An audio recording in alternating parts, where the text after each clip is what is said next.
What's up, y'all? Welcome back to another video. Today we're talking about everything I hate about being a freelance filmmaker. Pretty much from the beginning, when I first started making videos and taking photos, I really wanted to be a freelancer. I had a couple of agency jobs, and while I was there, I would just dream about charging my own rates, choosing my own jobs, making my own schedule, and eventually I got to the point where I was able to do that. Fast forward to now, and it really is great, don't get me wrong, but after 2 years of being a freelancer, there are a few things that I've realized just kind of suck. I don't like them. And the reason I'm making this video is not to just sit here and complain about my little life and my job, but I think the positive parts of being a freelancer, those things that I mentioned, like setting your own rates, making your own schedule, only choosing the jobs that you want to do, those get publicized and talked about all the time, but I feel like the less glamorous and more annoying and difficult parts of freelancing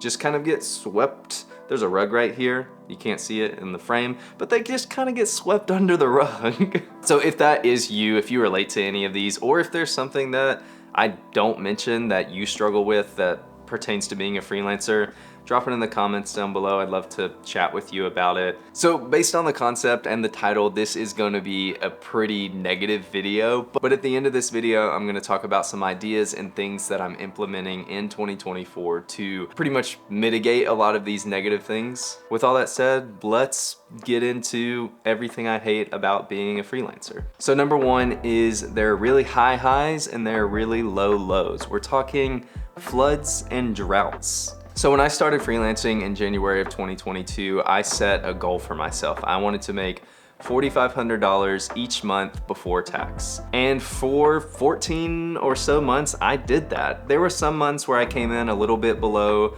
and there were other months where I came in well above, if not double 4,500. So I was like, I'm doing good. I'm meeting my goals. It's not perfect, but I'm definitely not struggling like I honestly kind of expected to.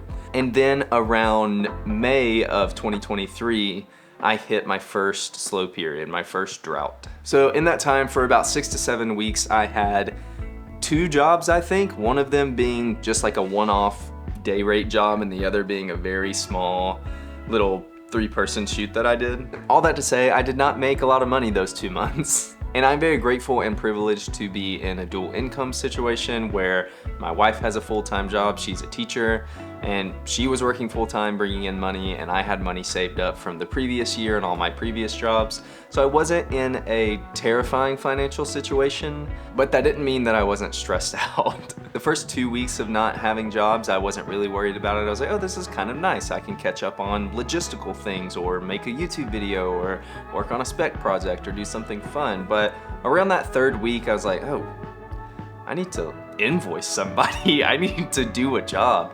Not just from a money-making standpoint either, but also just this need to feel useful and not lazy. I just felt lazy. I was like, am I just sitting around? Is this my fault? Am I doing something wrong? Am I not a hard worker? And towards the end of that, I was questioning, do I need to go get a job? Do I need to start applying to places? But very thankfully, things really picked up in July, and through the next few months, I had easily my best months of the year, which leads me into the high highs. This is gonna sound whiny and complainy, but the high highs are also part of this negative. One of the biggest downsides of a drought is that when the work does come, you feel the need to say yes to absolutely everything. And I made my absolute favorite projects of the year in July and August and September. But one downside is a couple of the clients that I was working with, they were really in a pinch and on a short timeline. And I, maybe against my better producer judgment, needed to say yes to these jobs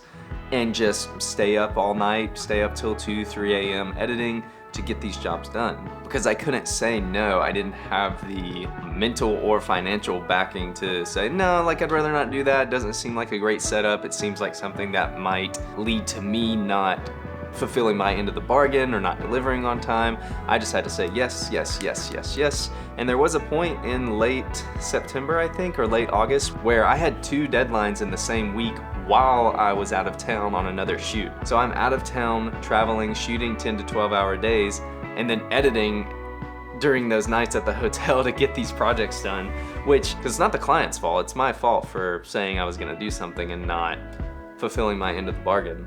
All that to say, you can see how those low lows leading into those high highs of workload can end up being a negative thing in a less obvious way. But like I said, July, August, September, beginning of October, I was thriving. And then I tore my ACL. And if you've seen any of my other videos about the jobs I do, I work normally on set as a PA or a first AC or a swing.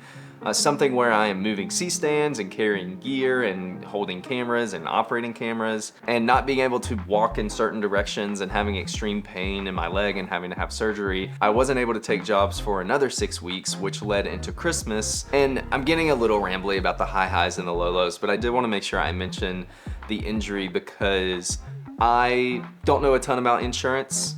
But if you are a freelancer, even if you're on your spouse's or your parents' insurance, check into getting some sort of short-term disability or accident policy, because my wife and I had a small accident policy, but we didn't have straight up short-term disability insurance. And that would have been really great for the last couple of months. Seriously, everything is totally fine. We're doing okay, and I'm very thankful for that.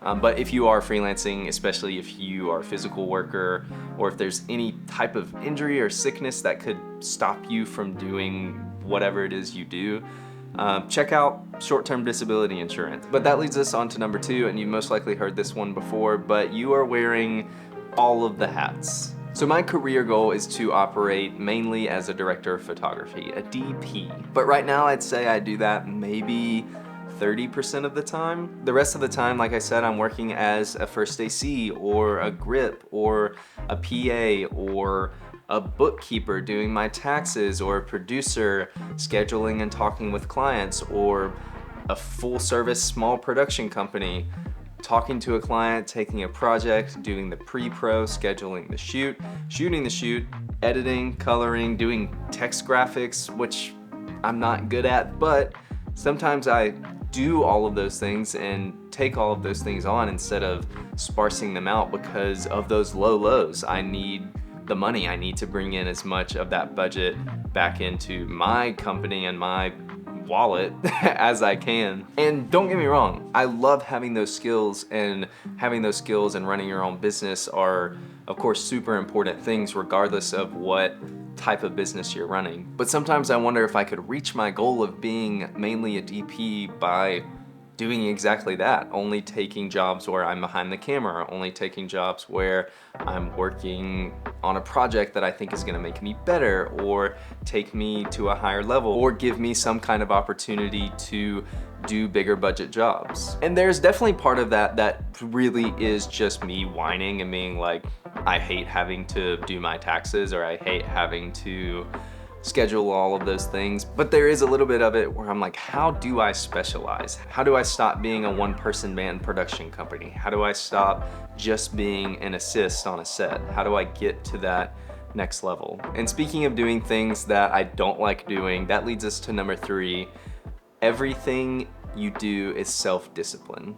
Over the past 2 years doing this, one thing that I keep returning to is, man, I really wish that today I could just go into an office, have a list of tasks to do, execute those tasks, be told, good job, you're doing great, by somebody, and then go home and be separated. One of the hardest, and I think overarching or underlying, whichever one you prefer, things about being a freelancer is everything is on you.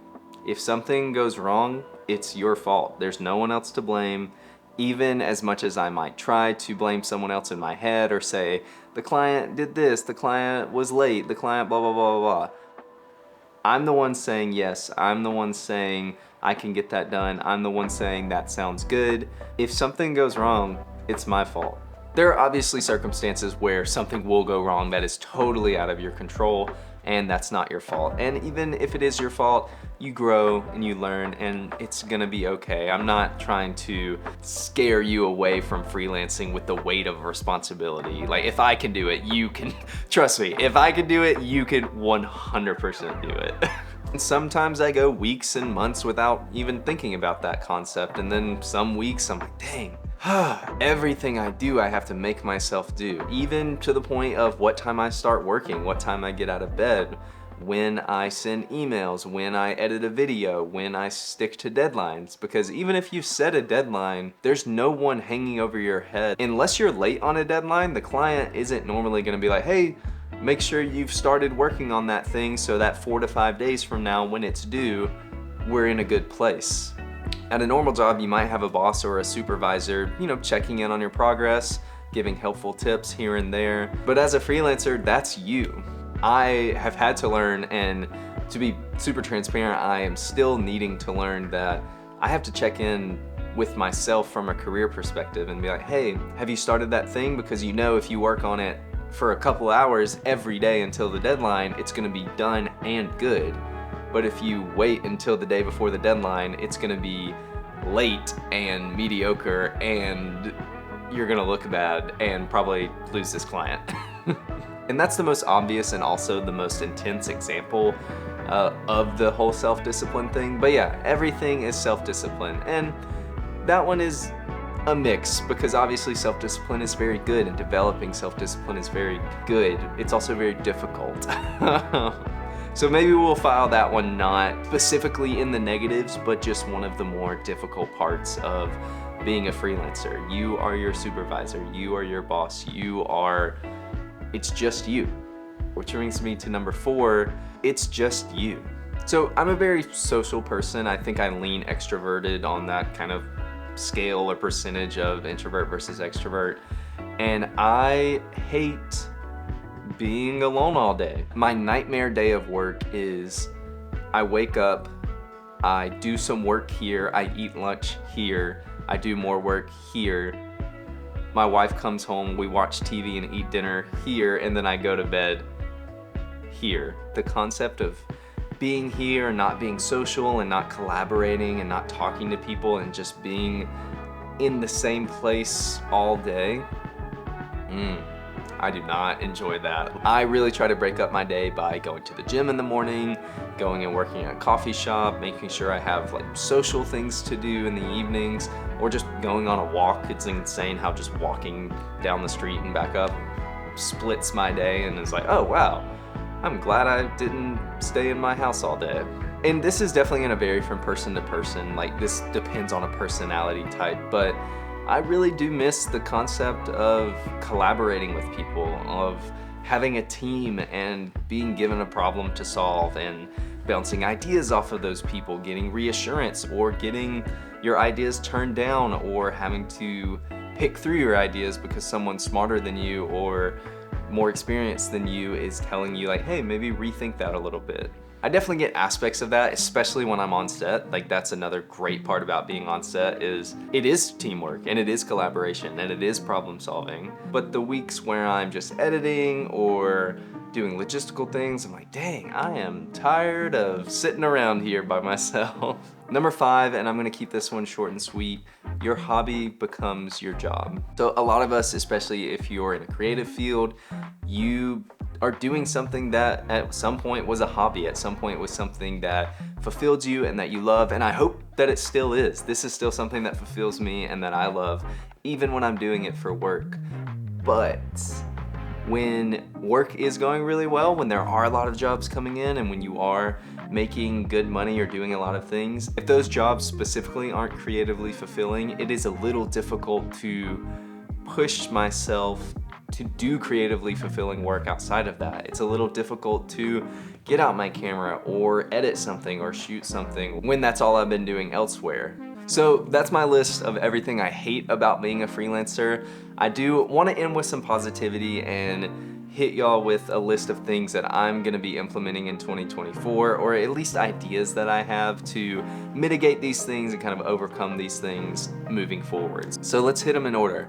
For highs and lows, a really good way to mitigate this, and I see my friends doing it, is to have retainer clients. I got my first retainer client a couple of months ago, and I would love to get a couple more so that even if I'm not bringing in new jobs, I at least have these few retainer clients that can pay my bills every month, because that takes away that pressure of, oh, I have to do this next thing, whatever it is, because if I don't, I'm not gonna have any money. If I have some sort of stability and retainer, I can kind of pick and choose which jobs that I wanna do. And I think that also helps mitigate the wearing all the hats. If I have a safe base of income to operate out of, I can pick and choose jobs that I get to be behind the camera, jobs that I get to be creative, jobs that fulfill me. As far as self-discipline goes, I think a big thing I could focus on more are processes. My wife keeps telling me about task managing softwares and scheduling softwares that I really need to look into and just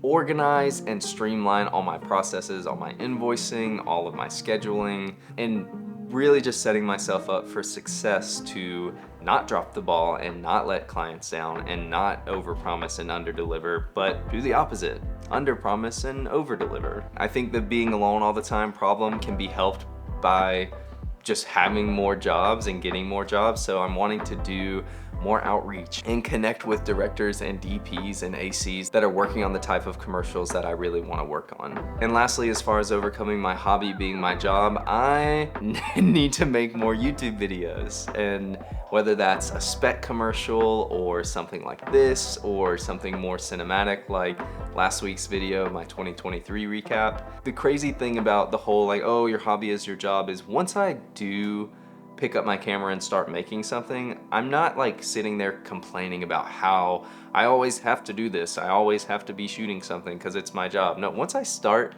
a creative project, especially a personal project, I'm like, oh yeah, this is great. This is why I do this. Just pick a project you're excited about and start it, and from there, this is what you love to do. So it's gonna fuel you when you start doing it. All right, y'all, that was maybe a bit of a longer video, and again, kind of negative due to the concept, but I appreciate you, if nothing else, listening to me whine and complain about my job. It really does mean a lot, and it's a weird thing, but I'm very thankful to be able to do this. I'm very thankful to be able to make a YouTube video at 2 p.m. in the middle of the day. I would not be able to do this if I wasn't a freelance filmmaker. So to everyone that makes that possible, to you watching this video, thanks. Thanks for caring enough to click on this or being interested or whatever reason you did.